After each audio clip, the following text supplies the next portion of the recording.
Alors, qui c'est qu'on va retrouver? Quand on parle d'armée, on peut pas ne pas parler de lui. Le plus grand, la plus grande star de nos Dati Leumi, a travaillé extraordinaire toute sa vie, une famille de militaires.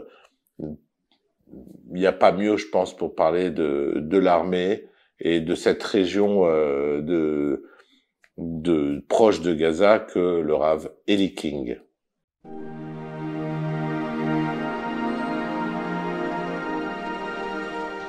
Il s'appelait Valentin. Enfin, depuis quelque temps déjà, depuis quelques années, il préférait qu'on l'appelle Eli. Eli, c'était son prénom hébraïque. Et en effet, c'est un garçon qui a beaucoup évolué dans ce sens-là. C'est-à-dire qu'il est né dans une famille de Montpellier, la famille Guénassia. Une famille, c'est pas des piliers de synagogue, ils n'étaient pas non plus en relation réellement avec la communauté de Montpellier. Et donc, rien ne le prédisposait finalement à venir en Israël et puis à donner ensuite tout ce qu'il avait, y compris sa vie, pour le pays. Ce qui s'est passé, c'est que il y a un groupe qui s'appelle Olami, que vous connaissez peut-être. Ils ont organisé quelques activités pour les jeunes juifs de Montpellier, auxquelles il a participé. Et puis ensuite, ça a fait le voyage Taglit. Et ça a été le déclic.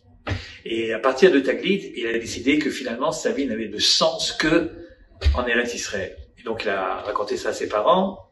Et ses parents l'ont soutenu dans son projet. Il est arrivé ici.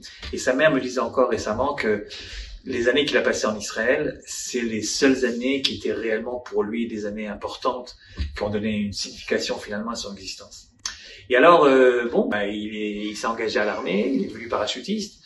Et puis, le 7 octobre, il a été envoyé avec des copains à lui, des parachutistes également, dans 2 hélicoptères. Les 2 hélicoptères sont partis en direction du kibbutz Be'eri.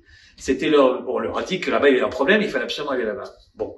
Alors ils étaient en direction du kibbutz, et puis tout à coup, il y a 40 terroristes qui les ont vus et qui ont tiré ce qu'on appelle des RPG, donc des missiles, et un des missiles a touché un des 2 hélicos. Et donc il a été obligé de faire un atterrissage forcé. Le 2e hélicoptère, évidemment, a atterri à côté. Et alors le premier miracle de cette affaire miraculeuse, c'est que aucun des soldats n'a été réellement touché. Ils sont sortis indemnes.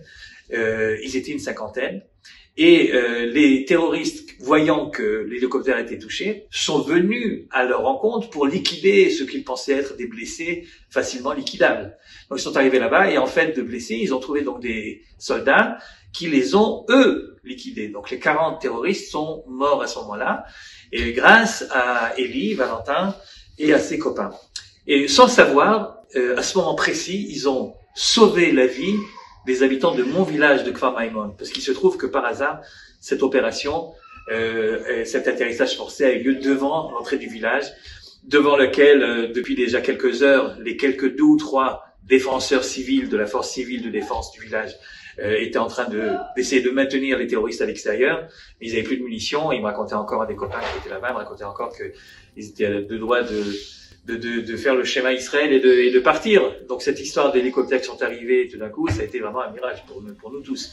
Il ne le savait pas encore, Valentin, mais il a sauvé en effet le village, donc ma famille, mes amis, mes voisins de Kfar Maimon. Ensuite, ils ont continué à pied jusqu'au kibbutz Be'eri, qui est pas très loin. Et là-bas, les combats étaient très rudes et il est tombé là-bas. En fait, moi, j'ai connu sa famille seulement au Har Herzl ensuite, pas le jour notamment, mais pour les shloshim.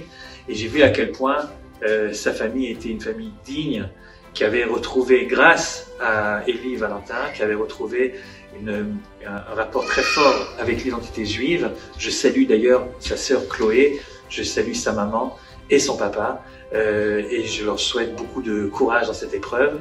Leur fils est un héros qui a sauvé énormément de vies en Israël. On lui doit une reconnaissance éternelle. Yéhi Zichro Baruch.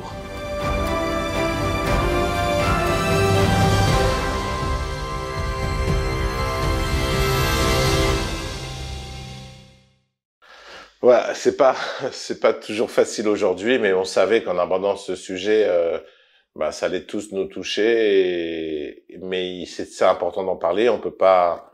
Il faut l'enseigner à nos enfants. Il faut garder ça. On est face à des très très grandes sadikim aujourd'hui. Ils ont pas forcément de grosses kippas noires, ou ils en ont. Il y en a avec, il y en a sans. Ils ont pas des papillotes, ou ils en ont. Mais en tout cas, ils sont tous les mêmes pour nous dans notre cœur. C'est vraiment le plus haut niveau de tzadikim qu'on ait jamais eu.